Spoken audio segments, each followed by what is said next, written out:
Oops.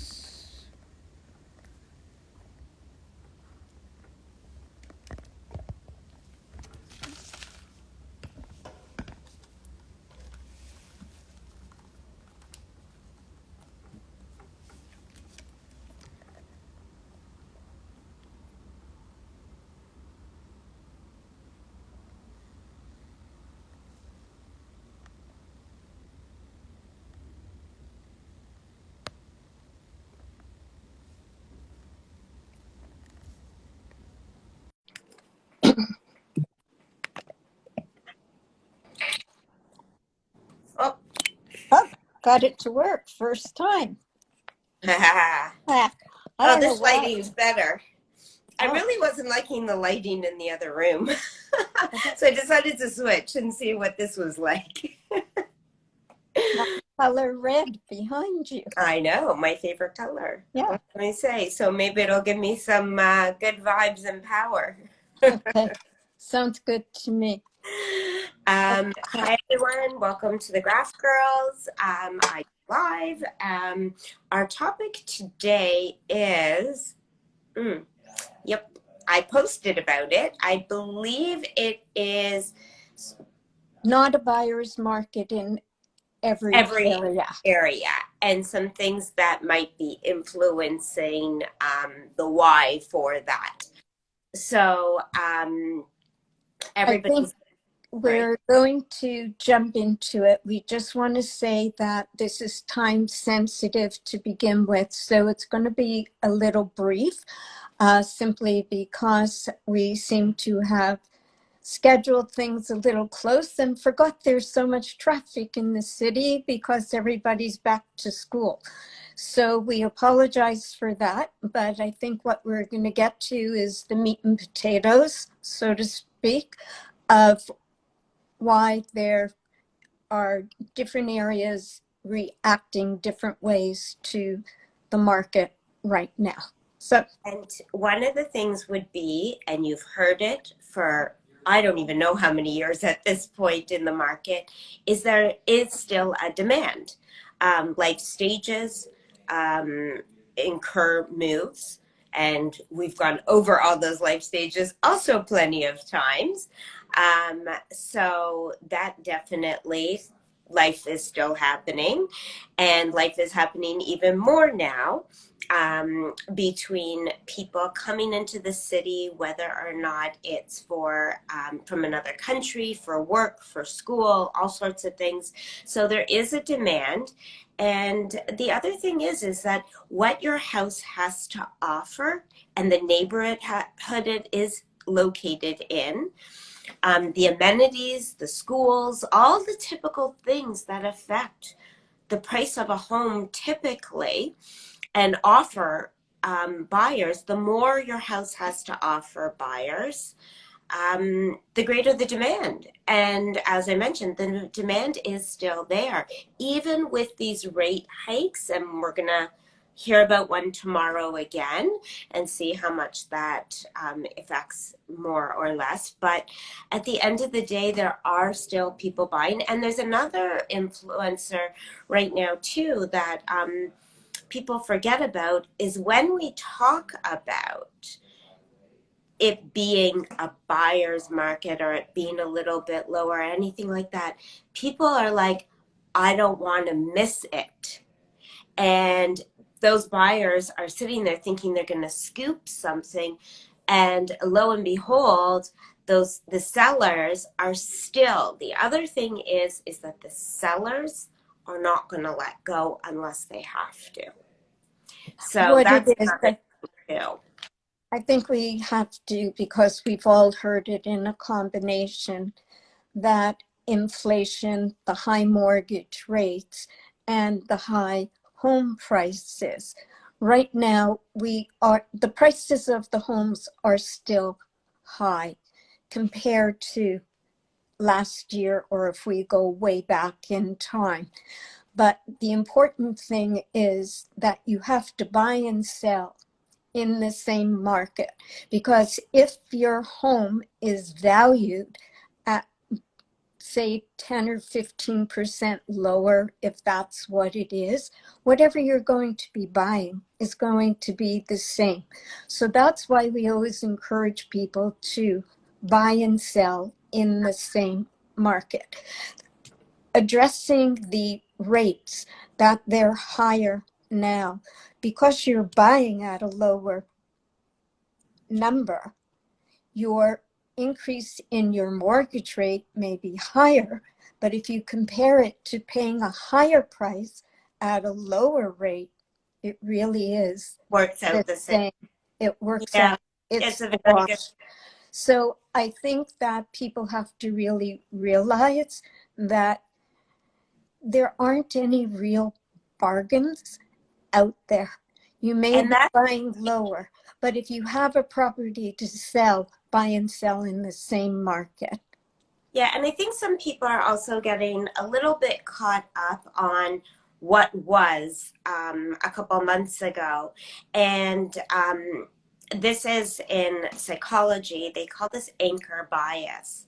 And when you know that your home might have sold for $200,000 more or 50,000, whatever it is, a couple months ago, you have to remember you can't get caught up with that number. It's no different. And this is also another important real estate tip when you're speaking to agents and looking to hire somebody to list. This is for listing your home. The person who tells you that your house is worth $2 million when it's really only worth 1.8, you're going to be very disappointed when you see 1.8 and they tell you to take that offer, because they only told you 2 million because they knew that's what you wanted to hear. Did they hope that you could get 2 million? I'm sure they did. And I'm sure they're very sincere about that because they get to be paid more. However, at the end of the day, the listing agent or potential listing agent who tells you that your house is worth more is only creating what I'm going to refer to as anchor bias. They're getting you fixated on a number, and then it's going to be very hard when the market only bears the 1.8 for you to accept that 1.8. So that's something not to get caught up on. And as Cheryl was mentioning, you definitely, as if you're buying another property, you are going to be paying less on that property too. So again, the whole concept that we've repeated many, many times on all our shows probably is to buy and sell in the same market. I think the other important fact is that if you bought your home 20 years ago, think about what you bought it for. And now, say you bought your house 25 years ago. I'm going way back in time. I don't know, say like you paid 300, 500,000, and now it's worth 2.5 million, but it could have been worth, 3 million. Just think, you still have a profit, and I don't think anyone's ever been disappointed in taking a profit. Yeah, that's a very good point. I mean, look, it is more challenging, and we empathize with somebody who bought a year ago, needs to do a transfer of some sort, and they just don't have any choice. That's a challenging situation. It is. And, like I said, we empathize with that. But it is a marketplace. And hopefully, if your reason for moving is because you absolutely have to take a job somewhere else or you're being transferred, you'll make it up, hopefully, wherever you're going. Or some other box of your life. I always like to believe that one, that just another area of your life, it'll come and you'll benefit health wise or family wise. Something else will be better in your life. And it's just part of your journey, shall we say. So, and we have to also look carefully. We're all looking at statistics from different angles, but we are seeing now that things are getting back into motion. The prices may just stabilize. They're not going to drop. Everybody gets frightened or they get encouraged by the media thinking that it's going to drop another 10-15%.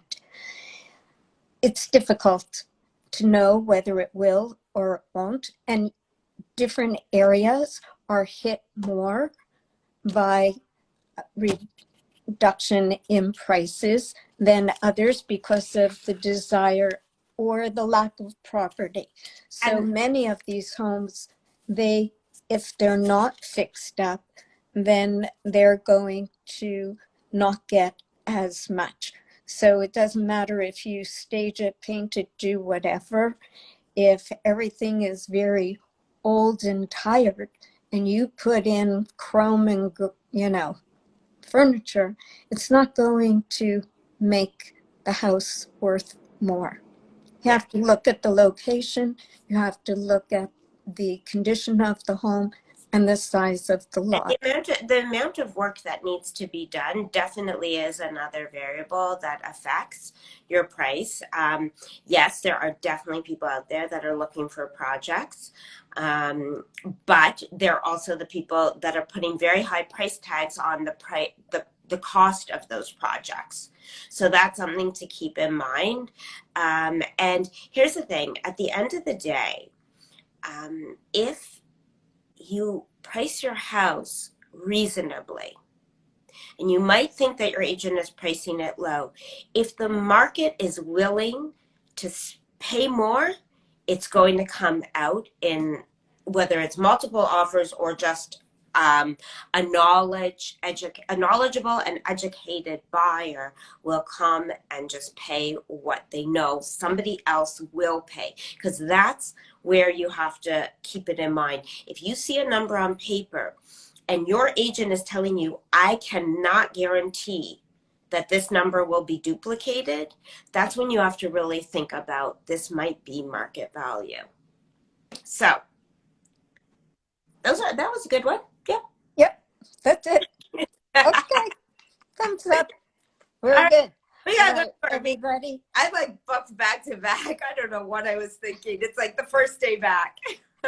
Okay. Anyway, everybody, enjoy the great weather that continues in our beautiful city. Get out there while you can. And if you have any questions, of course, you can contact us at the Graph Girls, or your local agent will be able to help you. But be sure to speak with an agent because they do have the background and the knowledge and usually up-to-date information. Yeah. So specific to your neighborhood also, and the buyers, they're knowledgeable. A key thing is also that they're knowledgeable about who is buying in your area and how they negotiate, and just things like that make a very big difference. It's not taking numbers and crunching them. That is not the way it works. It's not statistics and taking percentages. This is not the way buyers work.